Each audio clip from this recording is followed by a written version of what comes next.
cumprimentando, apertando as mãos, né? Mas a gente tenta fazer uma forma que possa ter esse momento de acolher vocês, né, nesse primeiro momento. Então, eu convido vocês, a gente vai assistir um vídeo muito curtinho, né, que todos possam assistir conosco, e é um vídeo, assim, que particularmente eu acho lindo, e Leandro também, o que eu achei bacana, né, que eu mandei para Leandra, ai, Rina, também eu amo esse vídeo. Pode ser que alguns de vocês possam já ter assistido, mas a escolha desse vídeo se encaixa muito com o tema, né, da nossa noite de hoje, da nossa reunião de hoje, que é a questão da escolha do perfil, né? Que esse é um momento importantíssimo, né? No momento do início, principalmente, da adoção. Então, eu vou colocar aqui para vocês. Eu já vou compartilhar minha tela.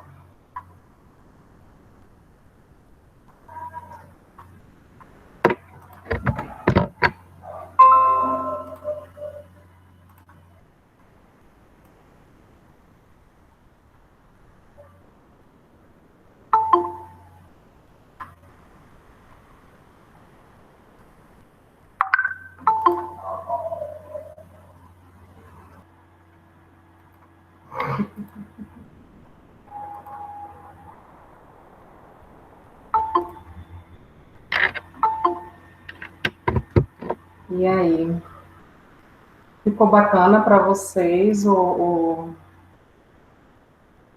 Deu para assistir direitinho? A imagem ficou, deu para ouvir tudo direitinho? Eu acho lindo esse vídeo, assim, diz muitíssimo, né, Leandro? Leandro vai falar agora, então diz muito, né, Leandro, dessa decisão nossa, né, na hora da escolha desse perfil. Né? E é lindo quando ele diz, né, que Diz muito, Reni. não é, que só Isso. disseram para eles o que o filho não podia fazer, né, mas não disseram que ele podia fazer, os sorrisos, os momentos, né, lindos que eles poderiam compartilhar. Então, tudo isso não foi dito, né? Então, isso é muito bacana. Então, assim, eu vou passar a palavra agora para o nosso querido Leandro. Assim, Leandro, já te agradeci, mas já começo te agradecendo mais uma vez, viu? Por tanto carinho, tanta. Nem preciso dizer, né? Você mora no meu coração, toda a gratidão, viu, a você. E as pessoas, só antes de Leandro falar, se porventura tiver alguém que vai precisar de declaração, né? Porque isso é uma prática que tem sido, né, bem comum nas reuniões,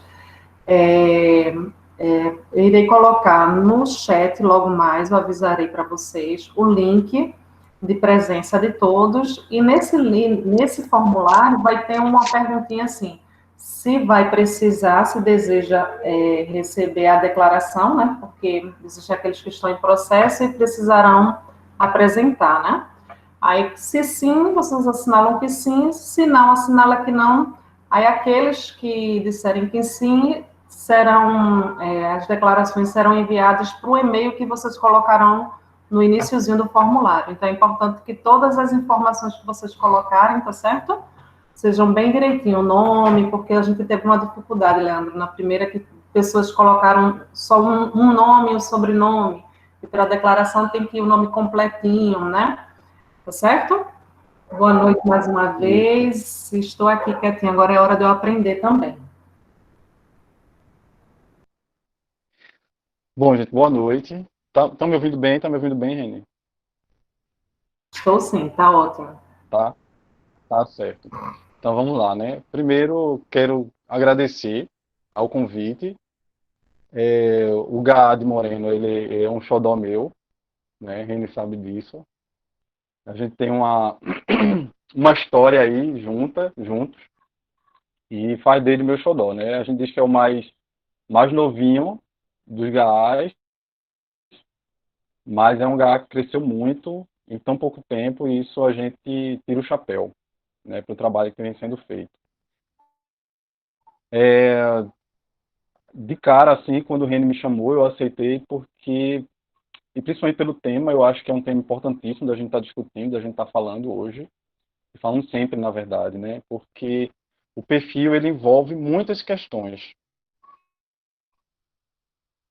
né, ele faz parte do processo, eu considero como a parte mais difícil do processo, que é quando a gente senta, conversa sobre os nossos desejos e a gente se depara com nossos limites, com os nossos preconceitos. Eu acho que escolher o perfil é olhar um pouco para a gente também, né? Eu falo que a gente tem que ter atitude adotiva, né? A gente fala muito sobre atitude adotiva com os demais, e eu acho que a escolha do perfil ela é um pouco da atitude adotiva conosco, né? Quando a gente aceita olhar para si, a gente aceita nossas limitações, a gente aceita o nosso até onde a gente pode ir. Então, assim, é um momento muito delicado, é um momento muito importante. Então, por isso é tão importante a gente falar sobre isso. O perfil, ele é tido muitas vezes como um vilão, né? A gente ouve muito falar do tempo de espera e relacionar isso ao perfil escolhido. É importante que a gente diga que ele tem sim a sua participação nesse tempo de espera, mas que não é somente ele. Acho que a gente precisa também desmistificar essa questão. A gente tem várias situações que vão desde a burocracia, a lentidão do judiciário, seja por falta de efetivo, seja pelas várias possibilidades de se recorrer, e a gente acaba tendo uma demora, né? O trabalho nas casas de acolhimento também, por uma questão de defasagem, a gente tem consequência nisso também, porque o processo dessas crianças de destituição, muitas vezes ele demora, embora a gente tenha hoje uma legislação que auxilia e fortalece para que a gente possa, assim, estar tendo um tempo menor, essas crianças passem menos tempo aguardando a decisão da justiça, mas a gente sabe que na prática, infelizmente, muitas casas não têm equipe técnica, muitas casas não têm condições de atender esse tempo da legislação hoje. Eu só queria, antes de iniciar, de adentrar mais no assunto, eu não consegui estar no computador, então assim, eu não estou conseguindo ver vocês todos, mas aí, caso caia a conexão, ou caso não me ouçam, que vocês avisem ou pelo chat, alguma coisa assim, tá certo? Porque eu não vou conseguir ver se vocês não estão me vendo ou não me ouvindo, certo? E aí, Reni, conto contigo para isso. Como eu falei, né, a gente entra nas nossas questões, quando a gente vai decidir esse perfil. E o que que a gente tem hoje nas casas de acolhimento e o que é que nós temos hoje enquanto desejo dos pretendentes. A gente tem esse choque, né? A gente tem nas casas de acolhimento crianças com mais idade do que aquelas preteridas, grupos de irmãos, quando na verdade a maioria dos pretendentes ainda optam por um único filho. Nós temos crianças com deficiência, enquanto a grande maioria, e aí eu digo a grande maioria mesmo, aguarda e espera e deseja crianças saudáveis. Então nós temos aí alguns choques. Outros já foram mais intensos, assim, vamos dizer, que é a questão da raça e a questão do sexo. A gente tinha, há um tempo atrás, há alguns anos atrás, um número maior de pretendentes que recusavam filhos, crianças, né, pardas ou negras. Isso tem diminuído, a gente tem visto isso, tem percebido, mas ainda é uma realidade. Nós temos ainda uma, uma predileção por crianças brancas, certo? E o sexo, né? Quando a gente percebe que a gente ainda tem um número maior de pretendentes que optam por meninas, ao invés de meninos. E tudo isso envolve alguns mitos. Todos esses pontos aí que eu estou colocando aqui, eles envolvem mitos. Mitos que a gente eu vou estar hoje conversando com vocês para ver se a gente consegue quebrar alguns e refletir sobre eles, né? Então, assim, falando um pouquinho da minha história, né? Eu acabei não me falando um pouquinho de mim, para que vocês me conheçam um pouco mais. Eu sou assistente social, eu hoje estou na coordenação do GA de Olinda e sou pai por adoção de 3 filhos, de Miquel e Micael, que chegaram aos 7 anos, e Vitor, que chegou através do apadrinhamento afetivo, quando ele completou 14 anos, e antes dele completar os 15, a gente entrou com o processo de adoção dele. Então, Vitor, eu digo que Vitor é o meu filho mais novo, filho mais velho. Né? Ele foi o que chegou por último, seria o caçula, mas ele é o mais velho dos três. Hoje, Vitor está com 17 anos e meio, já está aí beirando os 18, né? Chegando na maioridade. E Miquel e Micael estão com 13, vão fazer 13 anos agora, em setembro. Então, nesse meu tempo aí de grupo, né, eu já estou há 5 anos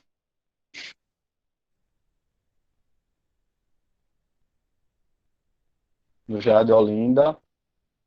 Tenho visto muitas situações que é o que eu vou estar trazendo hoje para a gente estar discutindo e refletindo. E aí, só em relação ao vídeo, né, que Reni colocou, eu acho que ele é muito forte, ele me emociona todas as vezes que eu assisto, realmente é muito bonito, e também nos traz a reflexão, né, sobre esse perfil. Eu acho que foi perfeita a escolha de Reni para o vídeo, né, com o tema.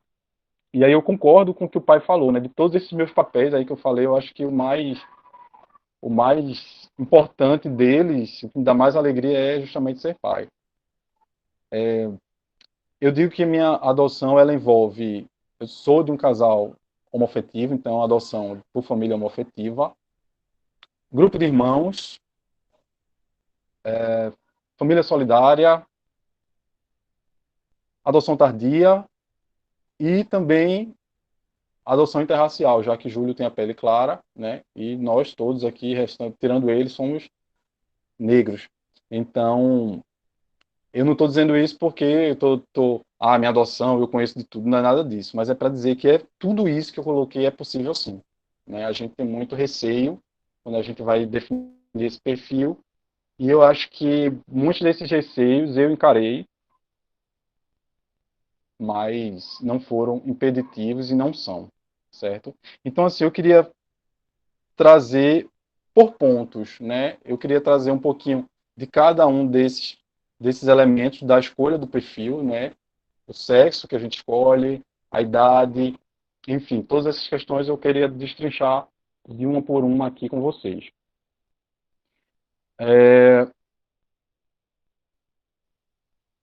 A raça, né? Eu acho que, como eu falei, né, é uma situação que tem mudado muito. A gente tem visto isso, sim, mas ela ainda existe.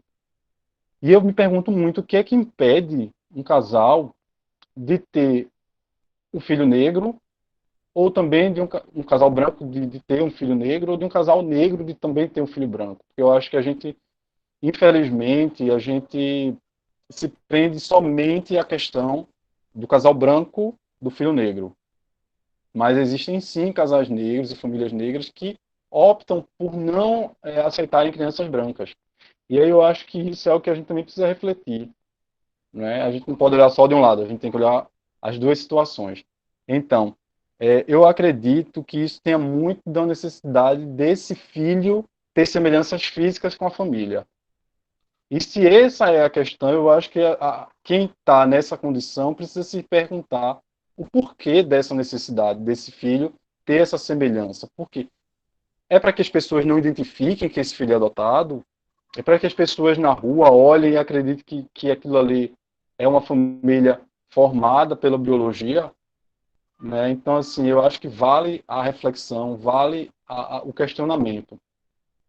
Porque se é essa a questão, eu convoco vocês a pensarem sobre isso, porque a gente não pode ver a adoção, né, principalmente nós, já temos um mundo aí fora que vê a adoção como um filho de segunda categoria, e não podemos nós nos envergonhar de termos essa formação familiar através da adoção. Então, é muito importante que a gente tenha consciência disso, é muito importante que a gente saiba das nossas motivações, né?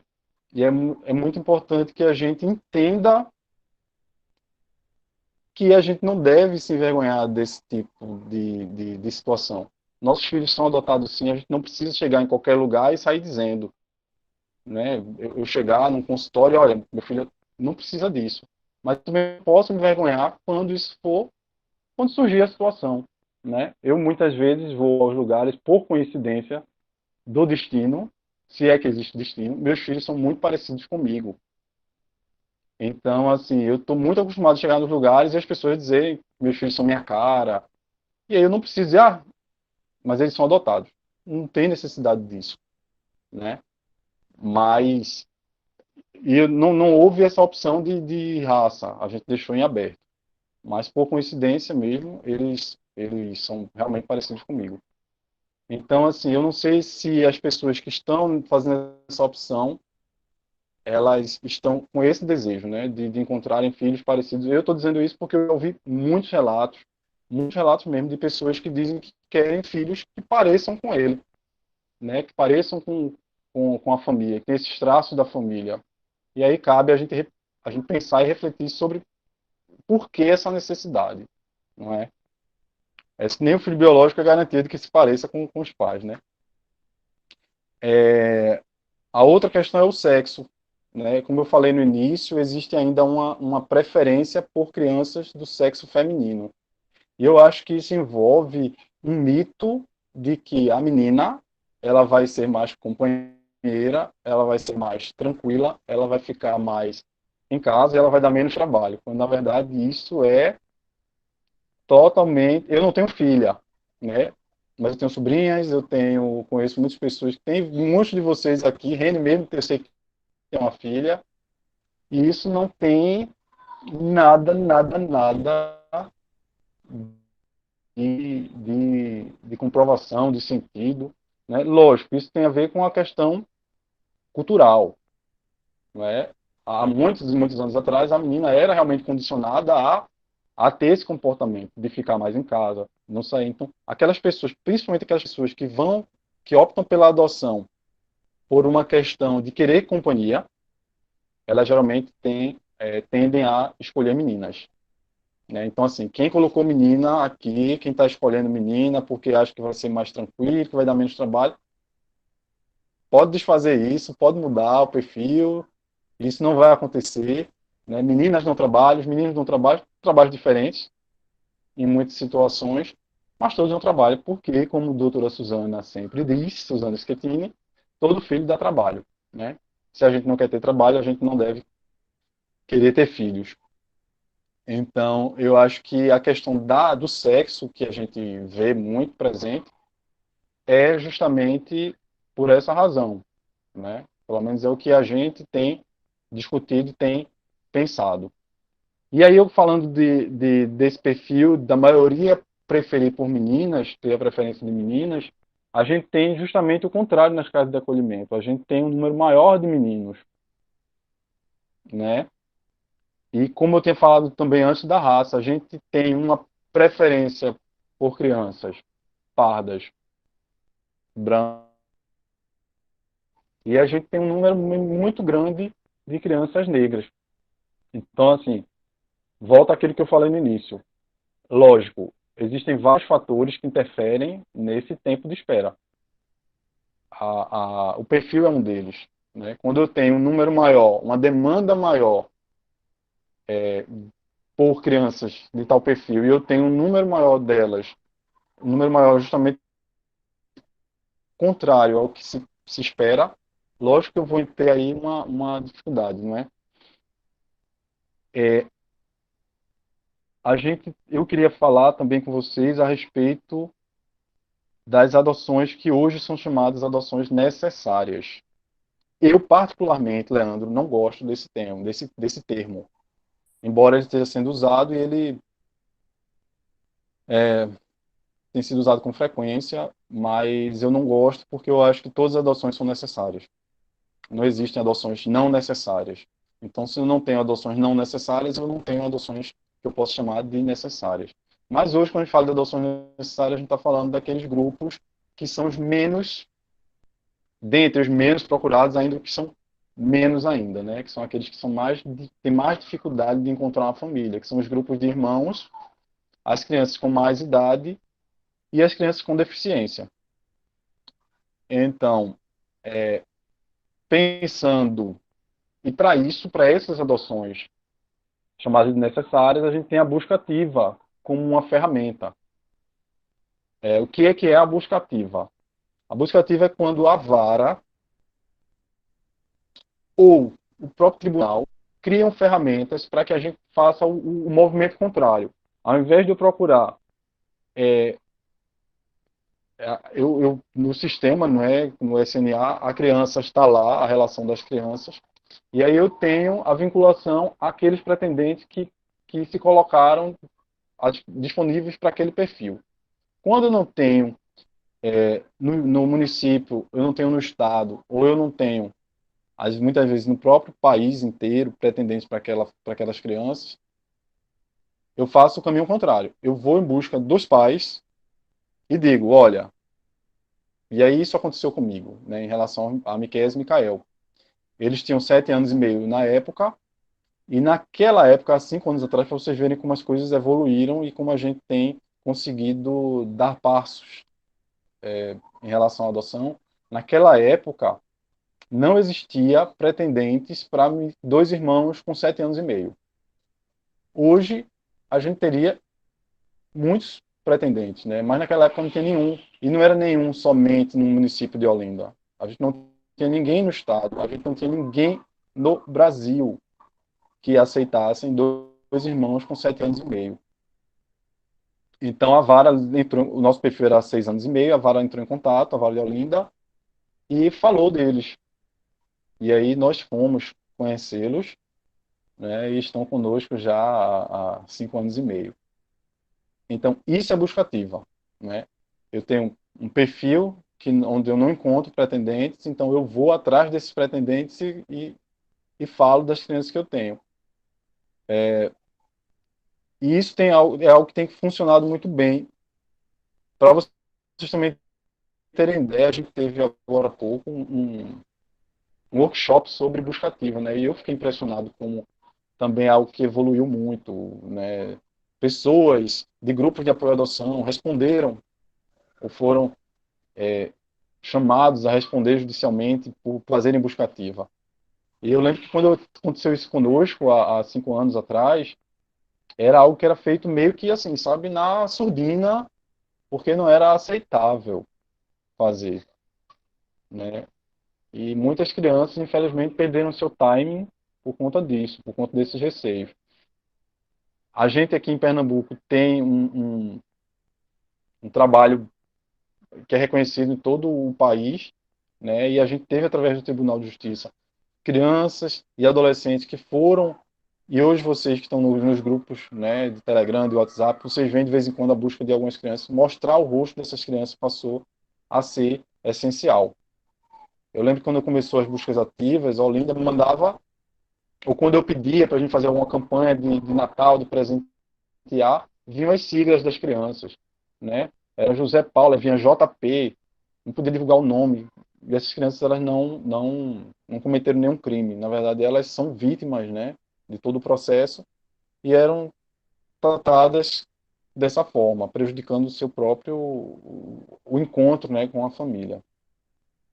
Então, a busca ativa ela vem justamente para dar voz e dar visibilidade a essas adoções chamadas de necessárias, que são, como eu coloquei, as crianças com deficiência. A gente tem um número de crianças hoje acolhidas. Essas são as menos escolhidas. E aí eu acho que o vídeo que Reni colocou, ele mostra, né, como foram 90 casais, né, no relato dos pais de Daniel, foram 90 casais chamados para conhecer Daniel, e muitos não chegaram nem a vê-lo, né? O próprio laudo já fazia com que desistissem. Não estou dizendo com isso que essas famílias, essas 90 famílias, deveriam ter adotado Daniel. Lógico que nós 90, né? Mas de que eles, na verdade, viram suas limitações e respeitaram.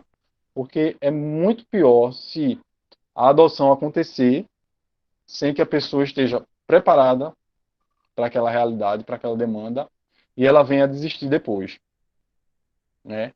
A gente precisa, lógico, refletir a respeito das nossas possibilidades, mas respeitar os nossos limites, como eu falei, né? E a visibilidade, ela é fundamental, porque o casal, né? Inclusive meu xará, né, Leandro, ele diz que quando eles aceitaram conhecer, você não vê o sorriso no laudo, você não vê, né, pelo vídeo a gente vê como o Daniel gosta de sorrir, a alegria dele, a lindeza, aquele menino é muito lindo, muito fofo. Então, quando a gente mostra, quando a gente vê, as coisas mudam, né? A gente vê muitas crianças aí que passam muito tempo procurando pretendente no país todo, não tem. Quando a gente vê a foto, a gente vê um vídeo, a gente ouve ele falando, a gente se encanta e isso tem dado possibilidade a essas crianças. Agora, lógico, como eu falei, a gente precisa ver nossas possibilidades também. Será que eu consigo adotar uma criança, sei, com síndrome de Down? Será que eu não consigo adotar uma criança que tenha HIV? Né? Eu acho que a gente também precisa se perguntar e entender o porquê dessa limitação nossa, né? Eu lembro que quando eu preenchi o cadastro lá há 5 anos atrás, a gente colocou, há 6 anos atrás, a gente colocou, na época era doenças tratáveis e doenças não tratáveis. E aí a gente colocou que aceitava doenças tratáveis, que era também algo bem difícil da gente entender o que significava, né? Mas tinha lá separado, HIV, tal, algumas outras doenças. E eu não marquei HIV, a gente não marcou. Depois de muito tempo, né, depois de muito estar nos grupos de apoio, de fazer parte do GEAD, hoje eu colocaria sem problema nenhum, né? Então, assim, quando a gente comecei a refletir o que é que me impediria, o que é que impossibilita essa criança de ser filho por ela ter HIV, né? O que é que impossibilita, né? O que é que impede? Então, eu acho que a gente precisa estar sempre refletindo sobre isso, quando a gente estiver tomando nossa decisão aí em relação ao perfil, né? A gente tem no GA de Olinda uma experiência muito interessante, uma experiência muito especial. Não sei se ela está aí, Rose, né? Ela ficou de entrar, mas eu não sei se ela entrou. Que é Laurinha, a adoção de Laurinha. Laurinha tinha um prognóstico bem complicado, né? Uma perspectiva de vida de 1 mês, se não me engano. E Laurinha já está aí com 1 ano e 9 meses. Como o amor, ele dá conta de muita coisa também. E ela hoje, os médicos já não falam mais em expectativa de vida para ela. É uma criança que vai ter suas limitações, que tem as limitações dela, mas que não impediram dela ser filha, não impediu Rose e Lúcio de serem os pais e de amarem, né? E ela é muito amada assim pelos irmãos, pelos pais, pelos avós, por todo mundo. Então, a gente precisa muito pensar também nessas crianças e se nós temos sim ou se realmente não temos condições de partir para uma adoção de uma criança com deficiência, né? Grupos de Leandro, ela falou que está irmãos. por aqui, viu? Você Oi? perguntou. Você perguntou se ela Rose estaria tá, por aqui. Ela disse que está por aqui. Estou aqui. tá aqui, né? Pronto. Rose é da coordenação também de Jardim Olinda, e como eu falei, ela tem uma história assim linda que encanta, que nos encanta muito, né? O amor, a dedicação. Agora, lógico, a gente precisa ter consciência de que se eu parto para uma adoção de uma criança com deficiência, eu tenho que saber também, tenho que conhecer a realidade e saber da demanda dela, né? Laurinha, por exemplo, ela faz várias terapias, então assim, você tem que sim que ter disponibilidade para isso, você precisa realmente estar totalmente disponível, não só para amar, né, mas para também atender as necessidades dela. Né? Eu não posso simplesmente adotar uma criança com deficiência e dizer, ah, não, mas eu não tenho tempo para fazer as terapias com ela, eu não tenho condições, e aí deixar a criança sem, sem fazer as suas terapias, fazer os atendimentos que necessita e, e fazer com que essa criança evolua positivamente no seu diagnóstico, né? Laurinha É uma fofa. Já tá bem diferente de quando estava no início, né? Evoluiu bastante.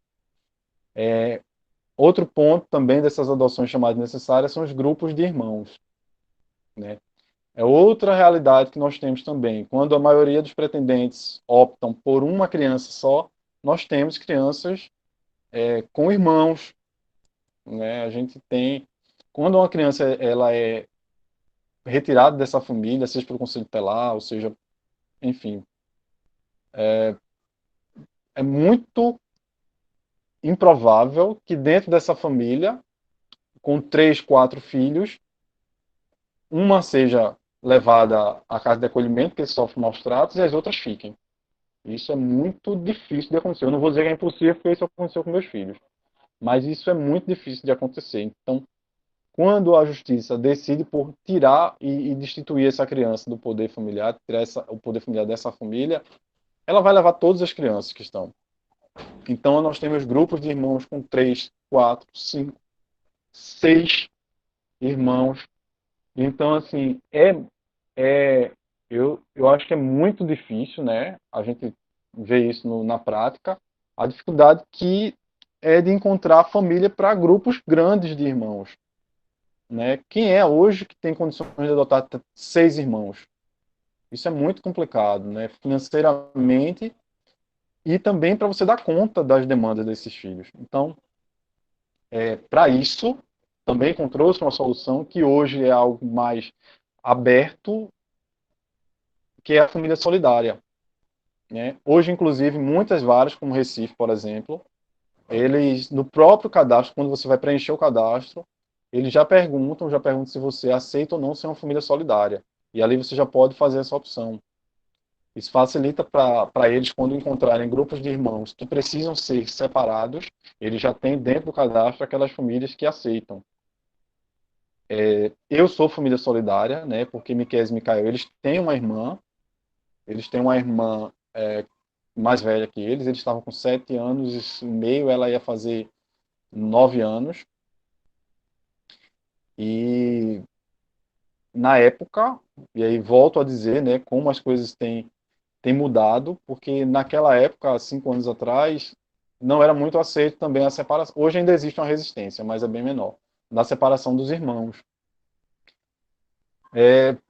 Muitas pessoas acham, e isso fez com que muitos adolescentes, muitas crianças crescessem, né? Rose, vou citar aqui um caso, Rose conhece, a gente tem em Olinda aí 3 irmãos, foram se tornando adultos e saindo da casa, eram 3, saiu primeiro uma, ficaram outros 2, depois saiu outro e a mais nova continuou, e eles não foram adotados porque se insistia numa adoção dos 3 juntos. Então, assim, se não existia pretendente para os 3, eles eram, infelizmente, condenados a, a passar toda a infância e adolescência dentro das casas de acolhimento. E aí, quando começou-se a cogitar a separação, isso levantou muita polêmica, levantou muita discussão. Eu lembro que dentro da própria vara existia, no caso dos meus filhos, né, uma, uma, uma repartição ali de quem achava que deveria ser feito assim, quem não achava, uma divisão, na verdade. E fomos contemplados pela família solidária, né? Miquel e Micael ficaram conosco, Milena ficou, foi adotada por uma família de Paulista. E como é que funciona a família solidária? A gente, para quem tem interesse, né, de adotar irmãos, pode ser que acabe fazendo parte dessa estratégia, né, da família solidária. A gente tem uma relação hoje eu considero Milena uma sobrinha, né, e Ruth e Flávio como parte da nossa família, né. A gente mantém o contato com os meninos, eu vou até dizer a vocês como é que foi para eles essa decisão, né. Eles concordaram, e para eles concordarem não foi algo muito simples. Milena colocou, quando ela ainda na casa de acolhimento, ela conversou com a psicóloga da casa e perguntou por que demorava tanto para eles serem adotados, né? Os meus filhos praticamente fundaram o Lar Maná, que é uma casa de acolhimento lá do Paulista, e já estavam acolhidos há 5 anos. Chegaram com 2 anos e meio e Milena com 4. Então foram 5 anos de espera por uma família. E o processo deles demorou bastante, mas quando finalmente saiu, né, eles eram 3, e com a idade que não se aceitava muito pelos pretendentes naquela época. Então, assim, Milena perguntou a psicóloga por que demorava tanto a adoção deles. E aí, dentre as coisas que ela falou, ela disse que eles eram 3 irmãos e que nem todo mundo tinha condições financeiras, né, para acolher 3 irmãos, para adotar 3 irmãos. E aí partiu dela. Ela colocou se eles fossem separados, se seria mais fácil deles encontrarem a família. E aí a psicóloga aproveitou a oportunidade, né, e disse, olha, possivelmente. E aí ela mesma, uma criança com 8 anos de idade, disse que então ela queria, aceitava que eles fossem desvinculados para que pudessem ser adotados mais rápido, mas que ela colocava ali condições. A primeira condição era que só sairiam se fossem os 3. Se aparecesse pretendente para um deles e não para os outros, ninguém saía, os 3 ficariam. Se aparecesse para 2 e não aparecesse para o outro, eles também não sairiam.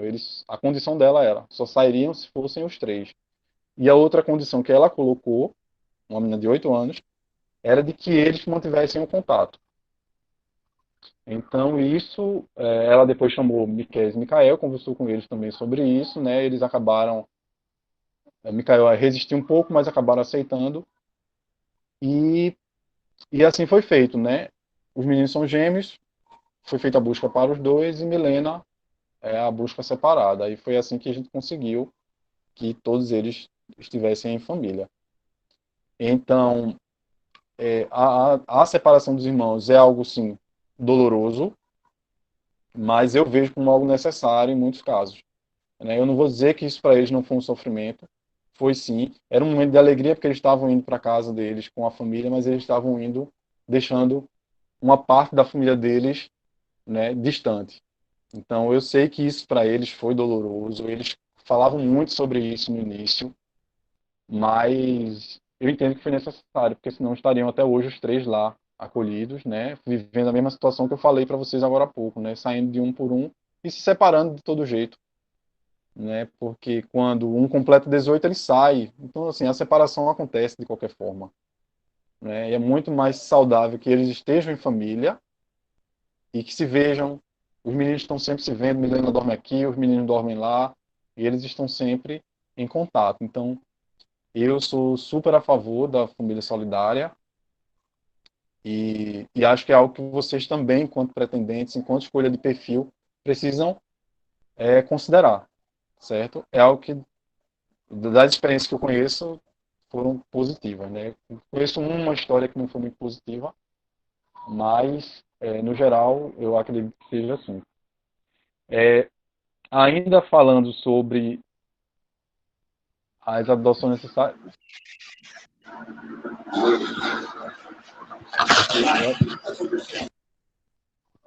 Ainda falando sobre adoção necessária, eu deixei por último o item que eu acho o ponto que eu acho mais delicado, que é a idade, não é? Eu acho que é o mais difícil para a gente quando a gente vai decidir esse perfil. Primeiro a gente precisa pensar que qualquer idade é possível sim dessa criança ou desse adolescente ser adotado, desde que a gente se prepare para isso, desde que a gente esteja disponível para isso.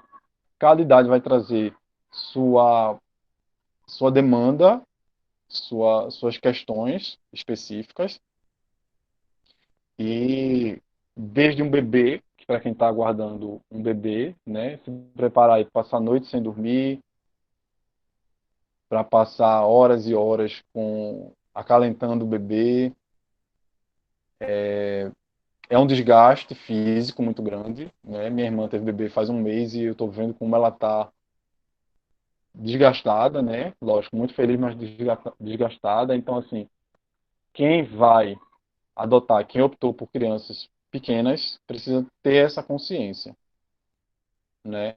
A única questão que é colocada pelo estatuto é em relação, no que se refere à idade, desculpa, é que haja uma diferença aí de 16 anos, né, entre o adotante e o adotado. Então, assim, quem a gente conhece, como a idade, às vezes, de um bebê é muito procurada, é uma demora maior, né, uma espera maior. Então, assim, eu conheço pessoas que aguardaram 7 anos, 8, pela chegada dessa criança, muito pequena, desse bebê. Então, quando a gente faz essa opção também, a gente precisa estar consciente desse tempo que é maior, né? Faz parte. Então, assim, a ansiedade é maior, é uma gestação onde a gente não sabe, lógico, nenhuma gestação por adoção a gente sabe o tempo. Mas eu acho que quando a gente está falando de uma criança muito pequena, a gente sabe que o tempo de espera é maior. Então, a gente também precisa se preparar para isso. Não estou dizendo aqui de forma alguma que alguém deva mudar o seu perfil, aumentar, ampliar a idade para que possa acelerar o processo. De forma alguma. Volto àquela questão inicial. Respeite o seu desejo. Se o meu desejo é de uma criança pequena, se eu desejo trocar a fralda, se eu desejo dar mamadeira, mantenha o seu perfil, mantenha o seu desejo, certo? Só mude se o seu desejo mudar, mas mudar o perfil para poder acelerar o processo de forma alguma, porque a criança que vai chegar, ela não vai dar conta do que você estava desejando, não vai dar conta do que você espera dela, isso vai lhe frustrar, né? Eu sonho em dar mamadeira, e eu chego com uma criança de 7 anos que não vai tomar mamadeira, então isso frustra também. Então é importante que a mudança do perfil ela ocorra de acordo com a mudança pessoal, né? Uma mudança interna. É, a gente também tem que levar em consideração, quando a gente pensa na idade, de que a idade emocional dessas crianças e adolescentes ela não corresponde à idade cronológica, né? As crianças elas vão chegar com uma idade emocional, psíquica, que está de acordo com a criança menor, né? Eu lembro que Miquel e Micael tinham 7 anos, mas eles queriam viver no braço, parecia dois bebês, assim, era o dia inteiro pedindo para ficar no braço, né? De fazer xixi na cama, de tudo isso. Então, a gente, quando pensa no perfil, a gente também tem que considerar isso. Uma outra coisa que eu gosto muito de falar em relação ao perfil, porque eu percebo que uma das questões quando as pessoas elas não optam por crianças um pouco maiores é o receio do amor, né? De que a vinculação e a construção do amor ela não aconteça em razão da idade da criança. Isso também é um mito, né? O amor ele se constrói independente da idade, né? A gente se casa e a gente não casa com alguém que a gente conheceu desde pequenininho, né? E o amor existe.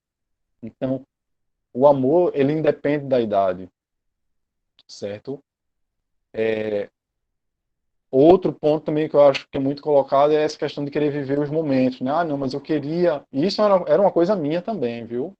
Era uma coisa minha. Eu queria ver os primeiros passos, as primeiras palavras no início, e a gente acabou mudando o perfil. E eu não digo a vocês com toda certeza, com toda tranquilidade, não senti falta de estar presente, e lógico que gostaria, mas isso não afetou em nada, não estar presente nas primeiras palavras, na primeira ida à escola, porque nós tivemos nossos primeiros momentos, né? Eles tiveram comigo a primeira ida à escola, sim, eu não fui no primeiro dia de aula da vida deles, mas eu estava presente no primeiro dia de aula da vida deles comigo, né? E a gente ficou super nervoso, como se fosse o primeiro o primeiro dia de aula da vida deles. Eles ficaram super nervosos, a gente ficou muito nervoso, né? A primeira vez que a gente foi à praia, a primeira vez que nós fomos ao circo, todas as primeiras vezes deles conosco tiveram a mesma sensação da primeira vez deles, da vida deles. Então, se o desejo é viver esses primeiros momentos, eu garanto a vocês, isso eu digo sem menor dúvida, vocês vão viver sim e vão se emocionar e vai ser super especial esses primeiros momentos com eles, né? É, ainda na questão da idade, a gente tem adolescentes, né? Eu sou pai de adolescente, de uma adoção de adolescente, e digo a vocês que elas trazem sim características específicas. Toda idade ela traz suas características, suas demandas específicas, e a gente aí é uma dica que eu dou a vocês. Meu perfil é até 7 anos. O que é que traz uma criança de 7 anos? Né? Ah, meu perfil é até 10. O que é que traz uma criança de 10 anos? De 3. O que é que se passa nessa faixa etária? Então, assim, a faixa etária que vocês escolherem, eu oriento, eu sugiro que vocês procurem ou ler a respeito, ou procurar alguém que tenha uma criança nessa faixa, para que vocês possam conhecer um pouco da realidade dessa faixa etária, né?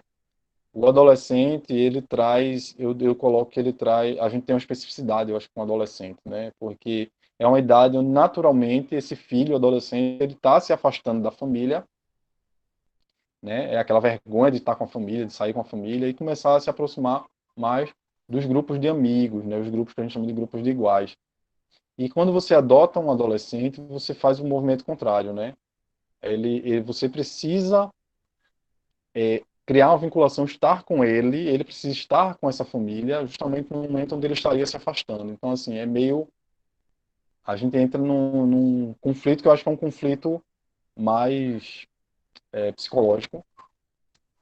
E a outra questão é da adolescência, que é uma idade de conflito mesmo, né? É onde os pais entram em conflito com os filhos, né? Eu vivo isso bem presente aqui. E aí vem a questão de você criar a vinculação, de você criar o afeto no meio dos conflitos, né? Isso é uma outra realidade também que eu vejo da adoção de adolescentes, mas também super possível, né? Estou aqui como prova viva da possibilidade. Não é uma adoção que exige mais, né? Da nossa paciência, da nossa disponibilidade, da nossa devoção, mas é uma adoção que eu amo meus filhos, assim, então eu não vejo impossibilidade alguma da adoção de adolescente, né? Volto a dizer, desde que estejamos preparados para isso, né? É, deixa eu ver aqui o que é que mais eu tinha guardado aqui para vocês.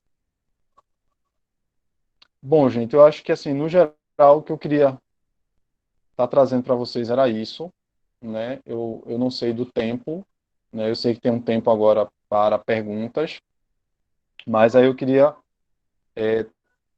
voltar só a um ponto que é o que eu falei lá no início, né, em relação ao perfil e o tempo de espera. Eu acredito que eu tenha conseguido, né, deixar claro, embora tenha todos os vários fatores, de que o perfil ele traz um pouco também dessa relação do nosso tempo de espera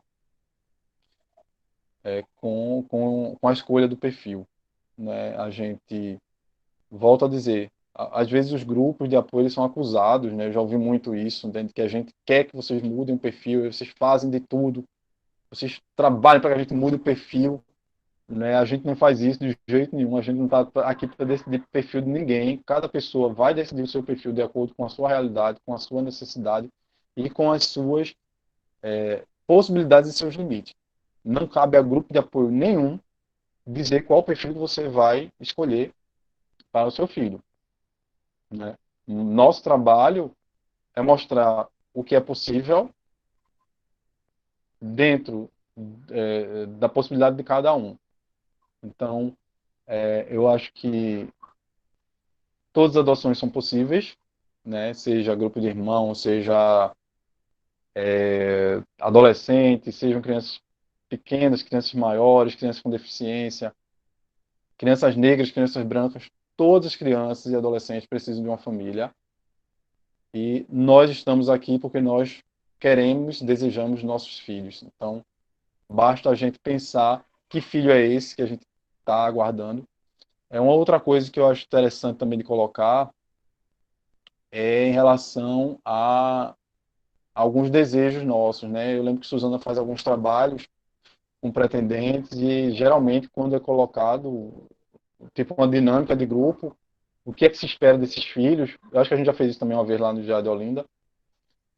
E a maioria, o que é que você espera desse filho? Eu espero que ele seja estudioso, que ele seja educado, que ele seja amoroso, que ele seja dedicado, responsável. E aí eu queria dizer a vocês que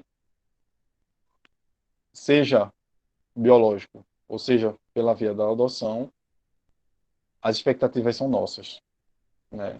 E nossos filhos não necessariamente vão atender essas expectativas.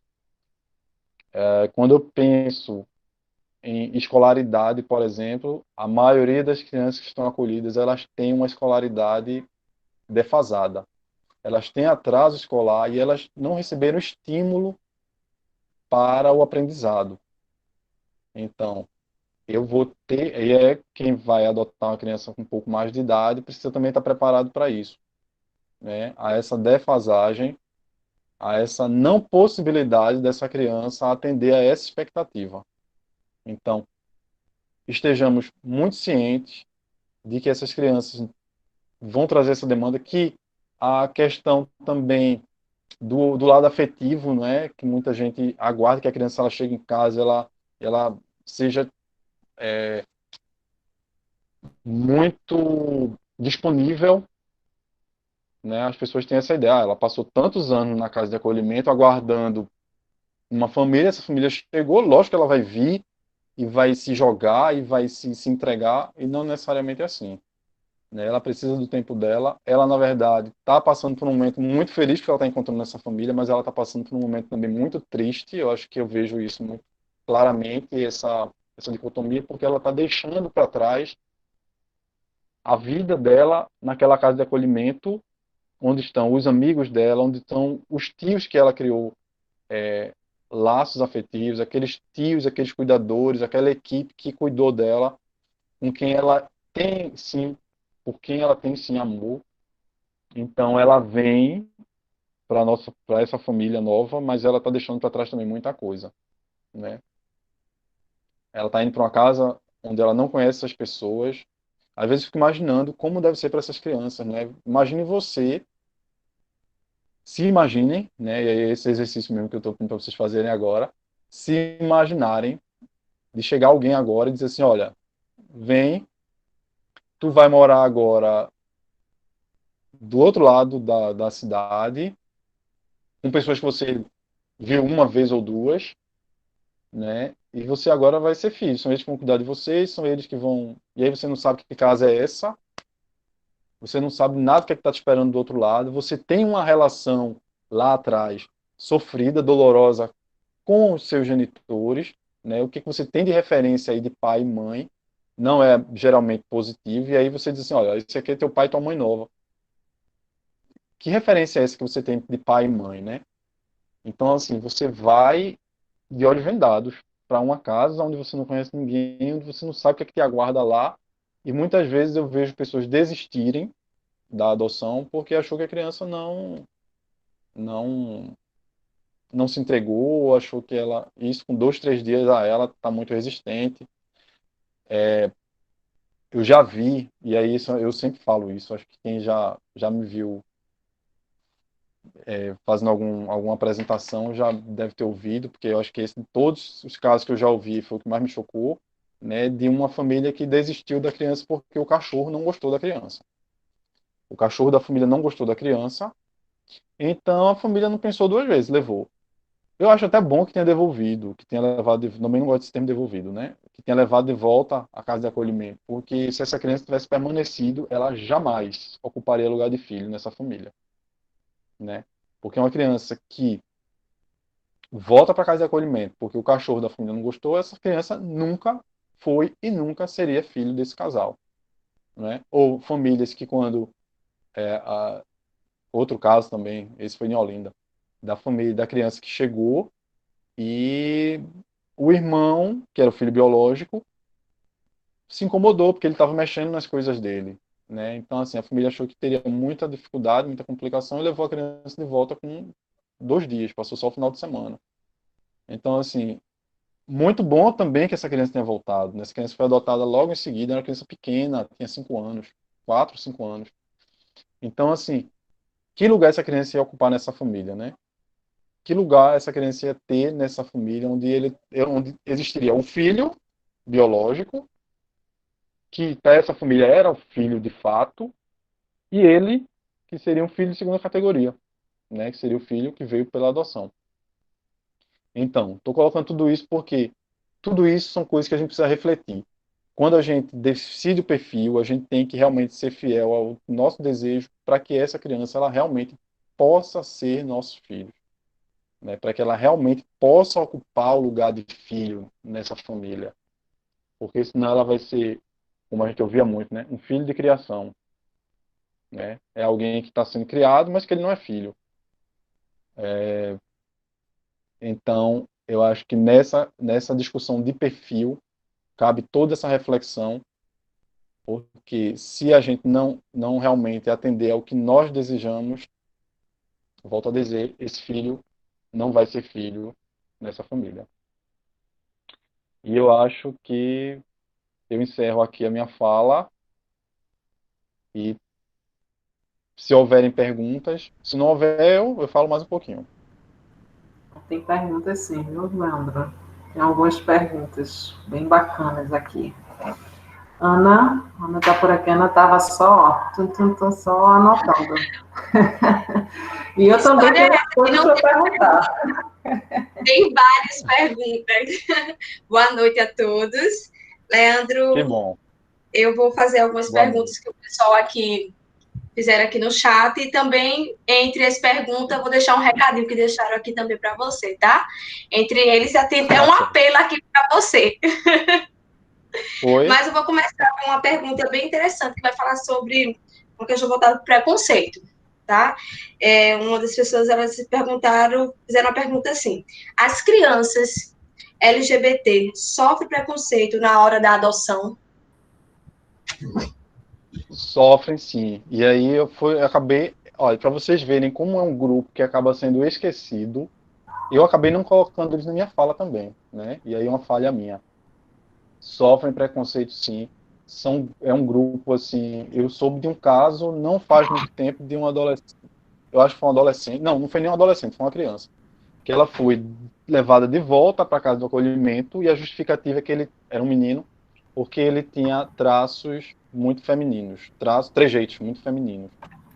Então, essa família acabou levando ele novamente de volta para a casa de acolhimento. Então, assim, é um grupo realmente que sofre muito preconceito. A gente tem alguns casos, sim, e é engraçado porque geralmente eles são adotados por famílias também homoafetivas, né? Isso diz muito também desse preconceito, né? Porque as famílias que mais aceitam são justamente aquelas que entendem esse preconceito que é sofrido. A gente tem um caso bem interessante, já tem alguns anos, acho que tem uns 4 anos, de uma adoção por um casal, né, de um transexual.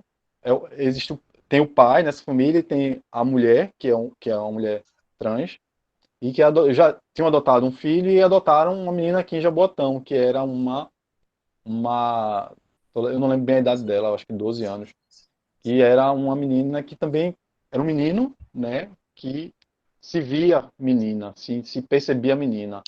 Então, eles vieram de longe buscar essa criança aqui e foi uma adoção assim que deu super certo, né? Ela hoje, inclusive, já se assumiu menina e, e eu acho que são outras adoções possíveis, sim, né? Desde que a gente tenha a disponibilidade de esteja aberto, porque também não adianta um casal que seja que tenha preconceito com esse público fazer uma adoção dessa, porque aí vai ser um desastre, né?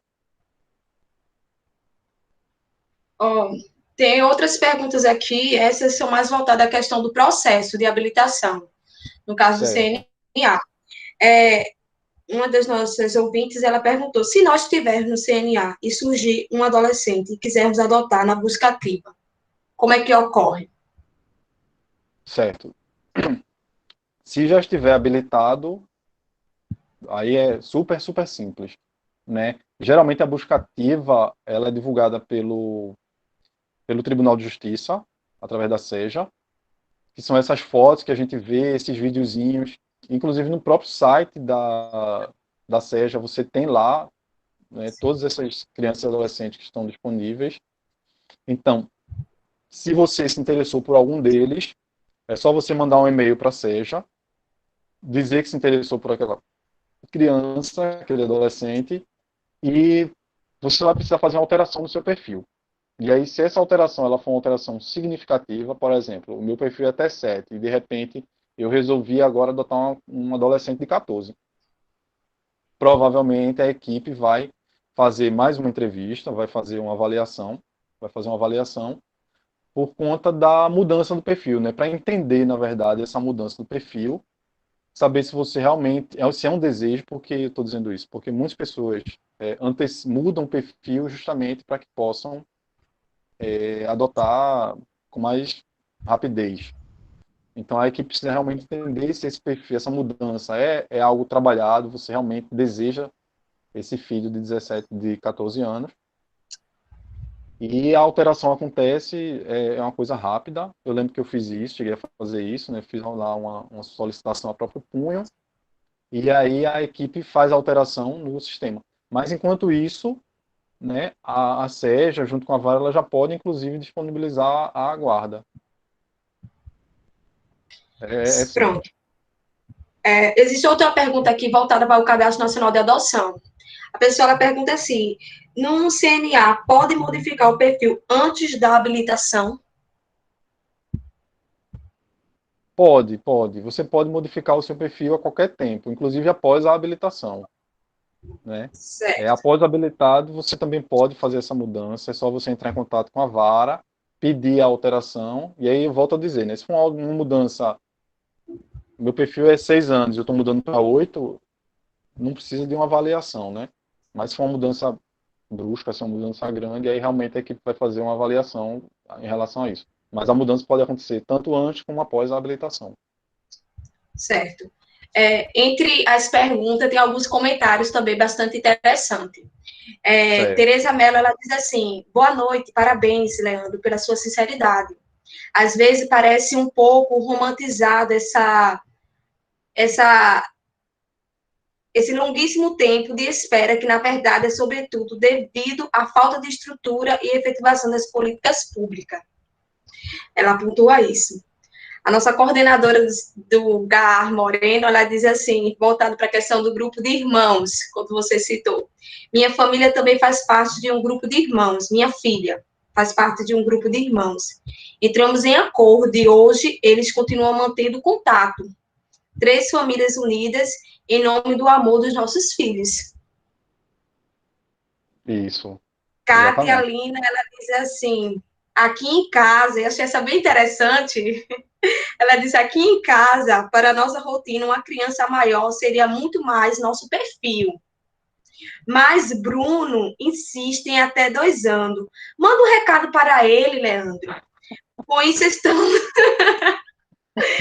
com isso estamos em recadastramento, habilitados desde 2017. Se você quiser deixar um recado, Leandro, deixa aí agora. Olha, eu vou dar um exemplo. Vou dar um exemplo meu. Aqui em casa, quando a gente começou a pensar o perfil, né? Como eu disse, é bem difícil, né? Essa definição, até porque quando a gente está falando de um casal, existem aí desejos, muitas vezes, que podem não coincidir, né? Então, assim, eu tinha o desejo, como eu falei aqui no início, de um bebê. Se pudesse sair da maternidade e vir para minha casa, para mim estava maravilhoso. Júlio não queria de jeito nenhum ter que acordar de madrugada, ter que trocar fralda. Ele dizia, Leandro, eu não quero isso de jeito nenhum, né? E aí, quando ele falava, ele dizia assim, por mim pode ser uma criança de 7 anos. Eu dizia, não, não, 7 não. Eu quero, aí é aquilo que eu falei antes, né? Não, eu quero viver muitos, muitos passos dele no início. Então, assim, Para ele podia ser de 7 e 8, para mim podia ser de 0. Então a gente encontrou aí um meio termo. Então vamos fazer o seguinte, nem o meu bebezinho, porque é uma coisa que você não quer, então assim, é algo que a gente também precisa entender, né? Então assim, a gente ficou entre 2 e 5. Não fomos até o 7 dele, não fomos até o 0 meu, ficamos entre 2 e 5. Então, vocês podem, de repente, aí encontrar um meio termo aí que dê para os dois. Né? Eu acho que pensar sobre o perfil, né? E sempre que tiver alguma palestra, alguma coisa assim que fale sobre perfil, eu sugiro que vocês acompanhem para vocês verem e começar a refletir se é possível ou não, se dá para... É Bruno, né, o nome dele? Se dá para Bruno Sim, aumentar o perfil, se não dá, mas aí que seja algo consciente da parte de vocês dois. legal.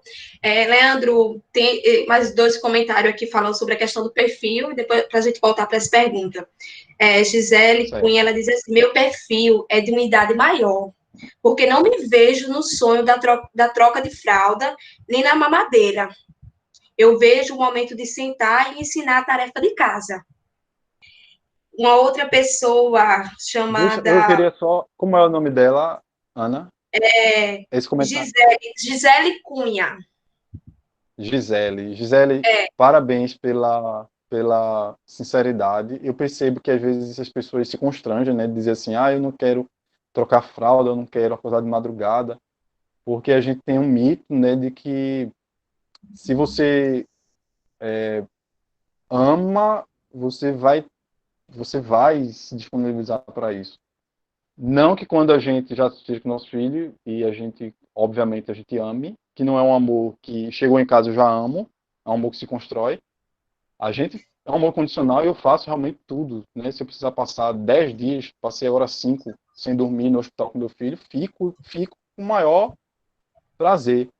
Mas você assumir que você não quer hoje, né? Não dá para mim passar noites e noites acordado. Eu acho que é algo que a gente precisa respeitar em si, e aí você teve essa aceitação, né, sua de entender isso e respeitar. legal. Leandro, eu vou voltar para as perguntas, tá? Tem uma Certo. pergunta aqui que é bem interessante, né? Eu achei bastante interessante. A pessoa pergunta assim: se houver um grupo de irmãos, o pretendente pode escolher até 2 irmãos? Eu acredito que ela se referia ao grupo, né? 2 irmãos daquele grupo. Pode Isso. escolher? Pode, geralmente, na verdade, quando você separa os irmãos, geralmente são grupos de 2, pelo menos. Né? No meu caso, por exemplo, foram 2 e 1 porque eram 3 irmãos. Mas vamos supor que sejam 4 irmãos, aí vão ser 2 e 2. Né? Se são 6, geralmente vão optar por 2, 2 e 2, quando não houver 2 casais que aceitem 3. Vamos tentar sempre manter o máximo de irmãos juntos.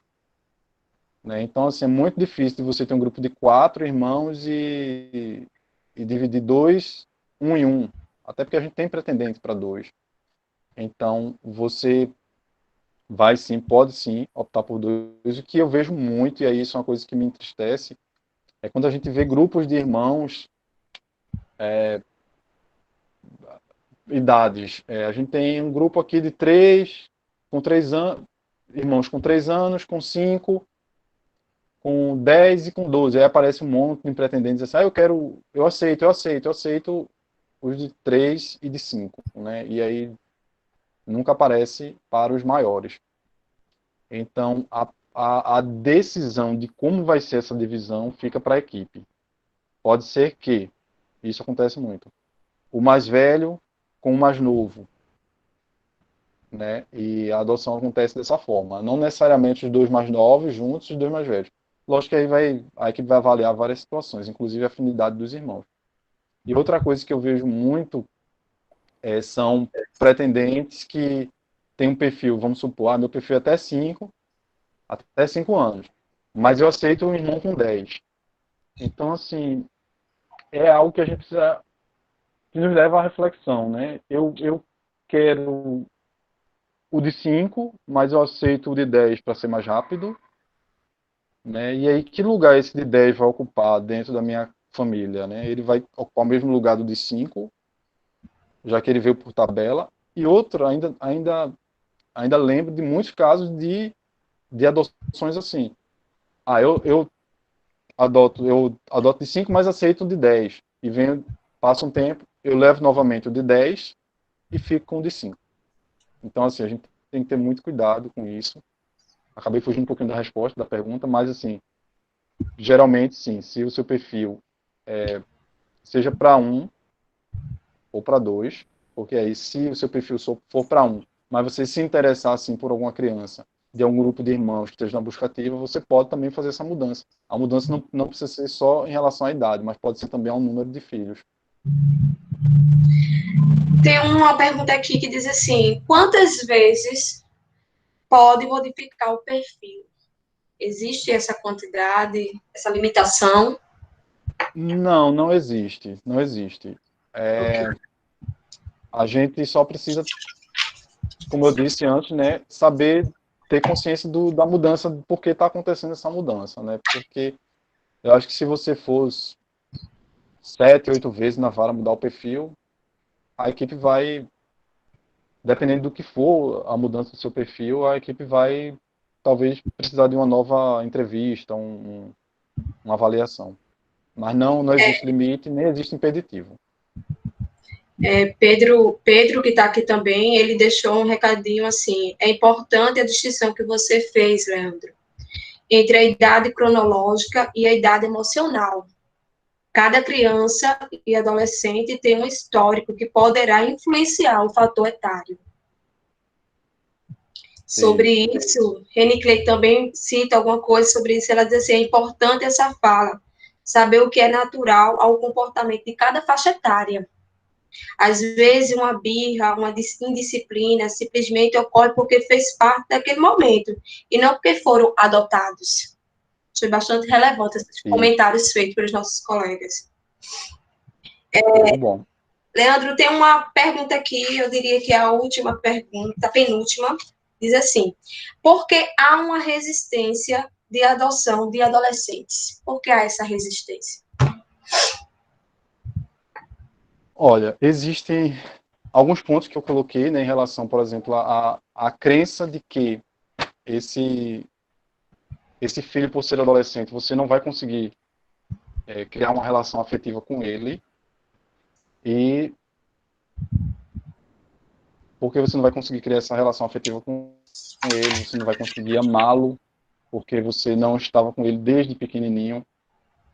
Mas isso, na verdade, não é um fato, né? A gente cria, sim, relação afetiva, a gente cria vínculo, a gente ama, independente da idade. Eu não vou aqui, vou usar um termo que acho que foi Pedro que falou agora, romantizar, ou se foi René, não lembro. Não vou aqui romantizar e dizer que é uma relação fácil. Não é, não é. Eu fiz uma adoção de um adolescente e digo a vocês, é uma relação mais conflituosa, ela envolve outras questões, então, assim, ela tem suas características, mas são adolescentes também que estão disponíveis, sim, para amar, que desejam, sim, uma família, né? Eu lembro da fala de Williams, ele é conhecido, assim, nacionalmente, é de Pernambuco, né? Foi adotado por um casal, se não me engano, de Minas, e Williams, numa conversa com a mãe, né, num dos conflitos dele com a mãe, Williams foi adotado aos 18 anos, né, e a mãe dele, não lembro bem como era a situação, mas aí ele deu calma, que eu estou aprendendo a ser filho, eu estou aprendendo a ser filho agora. Então, assim, a gente também precisa entender que esses adolescentes, eles muitas vezes não sabem o que é uma família, eles não têm uma referência de família. Muitos deles passaram a vida inteira nas casas de acolhimento, né? E aquilo que era família, que era pai, que era mãe, ficou lá atrás e eles vão precisar aprender novamente tudo isso. Então, eu acho que isso talvez assuste também muitas pessoas. E aí uma outra questão que eu acho que é mais delicado é a ideia de que, e aí não é só do adolescente, mas eu acho que ela acaba sendo mais forte no adolescente, que é a ideia do filho problema ou do problemático porque ele é adolescente. Aliás, porque ele é um filho por adoção, né? A gente precisa ter muito claro na nossa cabeça do que é que se passa pela biologia e o que é que se constrói socialmente. Então, as relações afetivas, os valores, a forma como eu vejo o mundo, tudo isso a gente aprende, isso se constrói. Isso não é passado pela biologia, né? Então, assim, quando a gente fala de adoção, eu acho que todo mundo aqui, isso eu digo todo mundo sempre, porque eu pelo menos até hoje não encontrei oposição a isso. Já ouviu quando você diz a alguém, ou seja, até alguém da sua família, algum amigo, que você vai optar pela adoção, perguntar se você é louco, se você não tem medo de estar criando o filho dos outros, se você não tem medo por não saber de onde é esse sangue, como se, né, o sangue fosse venenoso. Então, assim, eu acho que o adolescente ele acaba trazendo muito isso com ele, né? Por ele ter passado muito tempo acolhido, as pessoas imaginam sempre que você vai ter episódios, você vai ter sempre um adolescente violento, agressivo. Eu acho que todos esses adjetivos negativos, as pessoas têm a ideia de que venham com adolescente. Uma outra coisa também que eu acho que isso eu percebo muito as pessoas confundirem. O adolescente que está acolhido por ter sofrido violência, por ter sido negligenciado, e aquele que está internado por ter cometido alguma contravenção, né? Algum ato infracional. Então, existe ainda também essa confusão na cabeça das pessoas. Eu acho que isso faz com que as pessoas optem por não escolherem adolescentes. Certo. Leandro, para finalizar a nossa fala, eu vou deixar só os últimos comentários. Pedro, ele diz assim: o luto em relação às demais crianças e adolescentes com as quais conviveram, às vezes por anos no serviço de acolhimento, são vários os processos de luto que precisam ser cuidados. Por isso, a necessidade do desacolhimento gradativo e do apoio após a adoção. Ele ressalta a importância desse apoio após a adoção, né? Porque existe essa questão do luto. Isso. Karina Lamour, eu acho que é assim, Lamour, ela diz: estou adorando suas palavras, Leandro. Há muito o que aprender por parte dos pais também. Acho que é um aprendizado contínuo, dia após dia. E Fabi Brandão diz: quando será a próxima reunião de Olinda? Essa ainda não terminou e tem gente já querendo saber quando é a próxima reunião. Isso é muito bom. Isso é ótimo. Então, Eu vou começar pela última. certo. A nossa reunião em Olinda vai ser sempre na última quinta-feira de cada mês, e eu não recordo qual dia vai cair a última quinta do mês, mas saibam que é na última quinta, né? É à noite, às 7 horas da noite, e a gente vai estar divulgando sim nosso convite, e aguardo todos vocês lá. Em relação ao que Pedro é o Pedro da Vara de Sim, Moreno? é Pedro, é sim, daqui da Vara de Moreno, da comarca de Moreno. Certo, já deixo um abraço para ele. É muito importante isso que Pedro colocou, né, em relação ao luto, porque, e aí eu vou até além, não só o luto dessas crianças, desses tios, né, dessas pessoas com quem ele conviveu durante o período em que estava acolhido, mas também o luto dessa mãe e desse pai biológico também, né? Exato. Geralmente da mãe, né, que muitas vezes o pai, às vezes eles nem conhecem. Mas o luto da mãe é algo que a gente vamos dizer assim, vai cair no nosso colo quando essa criança ou adolescente chegar, né? Eu estou há 5 anos e meio com o Miquel e Micael, e a gente ainda está, volta ou outra, de vez em quando, vem a questão da mãe, da, da biologia, dessa mãe biológica, né, que eles trazem. Principalmente Micael, ele traz muito isso. Então, assim, é algo que a gente precisa estar muito preparado e muito tranquilo. Inclusive, a referência que eles têm, né, como eu tinha falado antes, de pai e de mãe, eles vão trazer para essa relação com os novos pais também, né? Geralmente crianças que sofreram abuso por esse pai, eles vão trazer isso para essa nova relação. Então, esses pais precisam estar realmente muito preparados para lidar com isso, né? No nosso caso aqui, que é um casal homoafetivo, ou os pais que são, a gente chama pai solo, né, mãe solo, também vão lidar com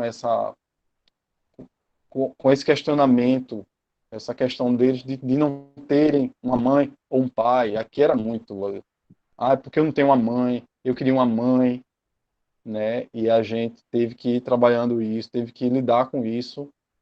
É algo que a gente foi construindo e que hoje não é um problema para eles, né? Há muito tempo não é, mas que foi lá no início.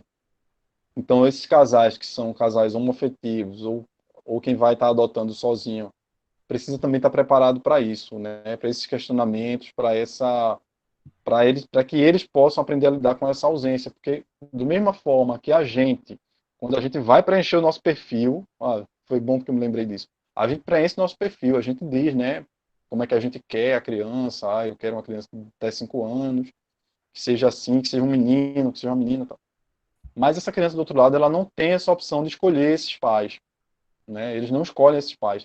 Mas, porém, contudo, todavia, no ideal deles, na idealização deles, eles fazem sim uma construção dessa família que eles estão aguardando, né? E aí eu digo com toda certeza de que a grande maioria mesmo deles espera um pai e uma mãe quando eles imaginam essa família, né? E aí, de repente eles têm que lidar com a frustração de dizer assim, eu não vou ter uma mãe, eu vou ter dois pais.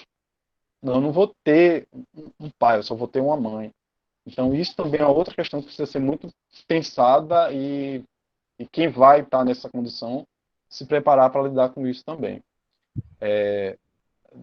Da frustração dessa criança quando ela se deparar com essa família real também. Né? A gente fala de criança real e criança ideal, e existe também a família ideal e a família real. E aí, em relação à preparação do pós-adoção, isso também é extremamente importante, como o Pedro colocou. É algo que a gente precisa estar cada vez mais fortalecendo. Os grupos de apoio hoje estão trabalhando muito juntos, né? E a gente tem pensado coletivamente em relação aos núcleos de apoio pós-adoção, que são essenciais para que possibilite cada vez mais adoções que se concretizem de forma mais tranquila, de que haja menos desistências, ou devoluções, né, como se fala. A gente questiona muito esse termo de devolução porque ele ele coisifica, né, essa criança, ela meio que vira um objeto que eu vou lá, desisto, devolvo. E a gente, às vezes, reluta contra esse termo, eu particularmente não gosto, mas eu acho que muitas vezes é bem nesse sentido mesmo, de coisificação, quando essa criança ela é devolvida. Né? Quando ela é levada de volta, ela funciona meio como um objeto. Eu comprei, não gostei, ou me deu problema, e eu fui lá e devolvi.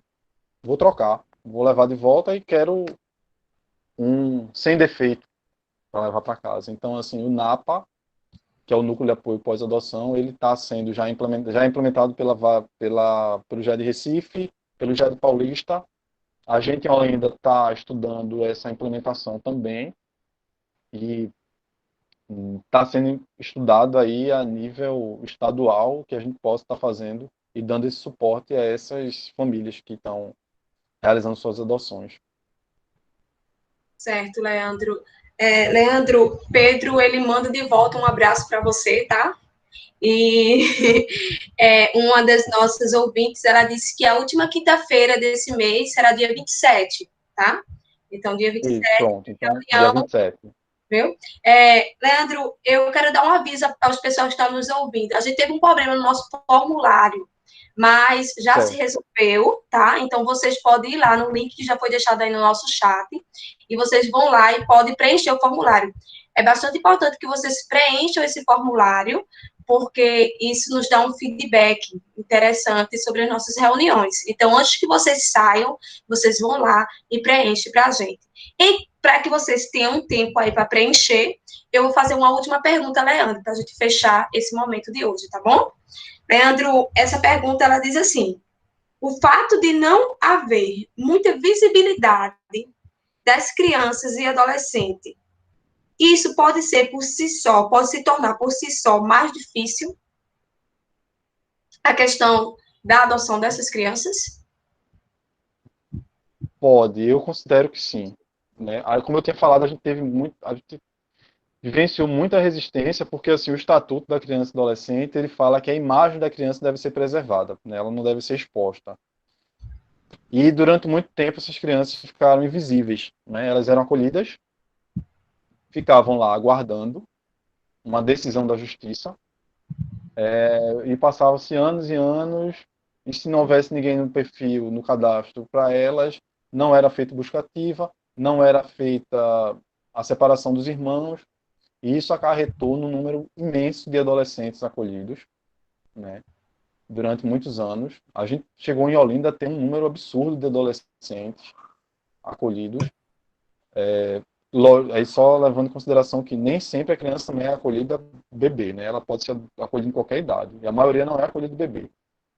Mas essa questão da gente não dar visibilidade a ela deixou elas de uma forma invisível e prejudicadas, né? Hoje tem o entendimento, e aí isso foi algo de Pernambuco, né? Eu acho que muitos de vocês já ouviram falar ou lembram da campanha Adote um Pequeno Torcedor, que foi algo assim inovador quando o doutor Hélio, da infância de Recife, ele colocou um monte de crianças e adolescentes que estavam acolhidos para entrar no campo junto com o time do esporte, né?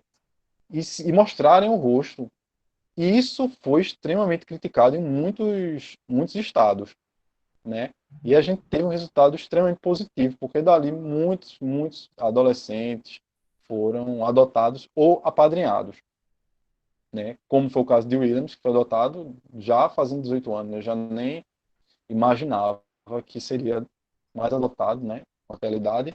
Então, assim, a partir do momento que eu mostro essas crianças, a partir do momento que elas podem falar, que elas podem se colocar, né, dizer desejos, falar sobre sonhos delas, falar um pouco também sobre suas características. Isso faz com que as pessoas criem consigam criar uma afinidade e facilite, possibilita assim. Eu acho que a gente tem tido um número muito grande. É muito difícil dessas crianças e adolescentes que a gente tem divulgado na busca ativa, elas não encontrarem famílias. A gente ou faz grupos de irmãos separados para família solidária, mas encontra, né? A gente tem aí vários exemplos de famílias que se formaram pela busca ativa. Inclusive, a gente fez a ANGAAD, né, que é a Associação Nacional dos Grupos de Apoio à Adoção, teve um workshop, acho que faz umas 2 semanas, uns 15 dias, 20, sobre busca ativa, né? E ao final, a gente divulgou nos grupos para que as famílias que foram formadas por busca ativa pudessem mandar um videozinho, uma imagem, né? Eu mandei a da minha família também, com meus filhos, falando sobre a busca ativa, de que a gente foram famílias formadas por busca ativa. Então, assim, você teve, lógico, aquilo ali não foram todas as famílias, mas assim, você tinha um número imenso de famílias falando, relatando, de crianças com deficiência, de famílias, de irmãos, de adolescentes, de grupos grandes de irmãos. Então, assim, acho que Suzana sempre dá algo assim, a gente não, o que os olhos não veem, o coração não sente, né? A gente precisa ver para sentir no coração. Então, quando essas crianças elas aparecem, quando elas têm a oportunidade de irem em busca também, não ficarem somente esperando que um sistema, que é o SNA, diga que essas famílias existem para elas, ou esperando que os adultos da vara, ou das casas de acolhimento, ou nós mesmos, possamos buscar esses filmes para elas, elas têm a possibilidade de se colocar. Eu não vejo isso como uma exposição, eu não vejo isso como ferir o estatuto da criança e adolescente, eu vejo isso como possibilitar a essas crianças a oportunidade delas serem ativas nessa história. Certo. Leandro, tem muitos agradecimentos aqui, tá? Então, eu transmito para você, tá? Os agradecimentos das pessoas que nos ouviram nessa noite, agradecendo pela sua fala e o quanto ela foi importante, ok? Nesse momento, eu vou passar a fala para Reni Cleide. Tá certo. Ô, Ana, muito obrigada. Você não quebrou meu galho, quebrou minha árvore. Estou aqui à disposição. Pura atitude adotiva sua, muito obrigada. Eu acho que minha câmera ficou fechada, né? Não estou mais conseguindo. Tá fechada. Tipo, travou. Já apertei aqui. Sabe que tecnologias hoje em dia é meio complicado, né? Mas eu estou aqui, ó, vendo cada um de vocês. Peço desculpas em relação ao formulário, mas é assim mesmo, né? As coisas, quando a gente lida com tecnologias, elas às vezes funcionam, às vezes não funcionam, mas o importante é estar todo mundo aqui junto, né? Todo mundo de mãos dadas, né? Mas depois pegou. Então, assim, todos que puderem ir lá no nosso formulário e colocaram e solicitaram, receberão, tá certo? Em seus e-mails. Alguém perguntou como vocês irão entregar, já que não tem espaço por e-mail. Porque tem uma opçãozinha para a gente que a gente coloca para a gente receber automaticamente o e-mail. Então, assim, tem esse e-mail. E caso, porventura, der alguma bronca, porque tecnologia, volta a dizer, né? Às vezes realmente dá bronca, eu coloquei o e-mail, né, do nosso grupo, e aí vocês podem entrar em contato tranquilamente, que eu vou estar, assim, de coração aberto para receber. Temos também as nossas redes, né? Se porventura vocês quiserem, a gente pede sempre, né, que sigam. O Facebook, que é o @gaar.moreno, ou também a gente tem o nosso perfil no Instagram, né, que é o @gaar, para o Instagram é @gaar.moreno, e o Facebook é @gaarmoreno, tudo coladinho. Tá certo? Assim, agradecer, Leandro, muito, muito, muitíssimo, assim, por sua fala. Acredito que tirou muitas dúvidas, né, das pessoas que aqui estão. Eu me identifiquei com muitas coisas aí que você foi falando, né, de sua história, compartilhando outras histórias também. Eu fui uma das que mudei o meu perfil, né? Alguém perguntou, podemos mudar? Podemos, né? Como bem Leandro falou. O meu perfil, no início, era de 0 a 5 anos, apenas menina de qualquer gênero, porque aí eu tinha de qualquer raça ou etnia, porque eu já tinha um menino, então que tinha o sonho do casal, né? E aí eu mudei, no meio do percurso, mudei o meu perfil e aumentei. E aí minha filha chegou com 9 anos, né? Faz 11 meses que ela está conosco, né? Fazer 1 ano já, no instante, né, Leandra? 1 ano que a nossa filha está conosco. Pois é, muito então, rápido, né? Eu também tinha muito essa visão do perfil um pouco menor, mas depois, com o conhecimento, fui amadurecendo também psicologicamente, né? Aí eu aumentei o meu perfil. Alguém está perguntando aqui qual o e-mail, eu vou colocar novamente, tá certo? No chat, o nosso e-mail. E vou também colocar o telefone nosso, tá joia? Não tem problema nenhum. Além de ser o telefone, é o nosso WhatsApp. Então, podem também entrar em contato que eu receberei, assim, com os braços abertos, tá joia? O telefone é esse que eu estou colocando agora. 8650-5729. Esse é o WhatsApp também, é do nosso grupo. E eu vou colocar o nosso e-mail, tá?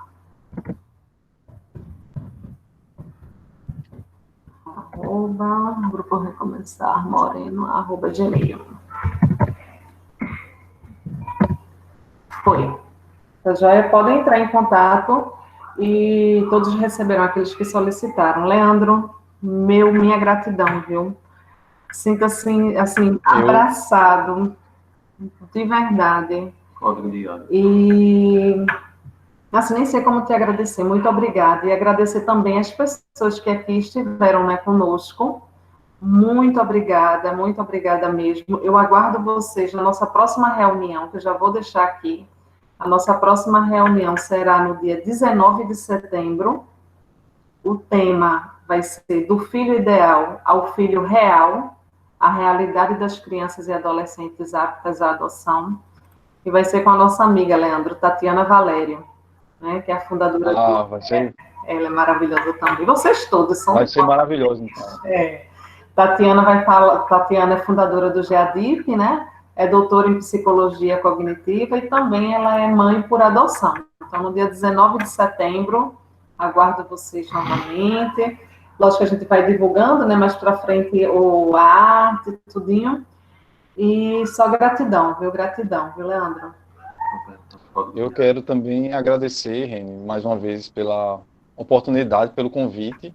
Dizer que eu estou totalmente disponível, viu? Caso surja aí algum outro convite, já aceito, né? Agradeço também aos comentários, agradeço pela participação das pessoas, né? Eu acho que se conseguir passar um pouquinho do que eu estava desejando passar, eu já fico feliz, né? Os comentários, pelos comentários, né? Eu acho que foi positivo, então fico muito satisfeito. E agradeço demais ao convite, e agradeço a Ana, né, Pedro, e a você também, Reni, por tudo, pelo acolhimento. Nós que agradecemos. Pessoal, uma boa noite para vocês, um ótimo repouso, toda a luz e toda maravilha na vida de vocês, viu? Gratidão, gratidão sempre. Uma boa noite para vocês. Boa noite, Leandro. Boa noite, Ana. Boa noite, gente. Cheiro para vocês. Obrigado.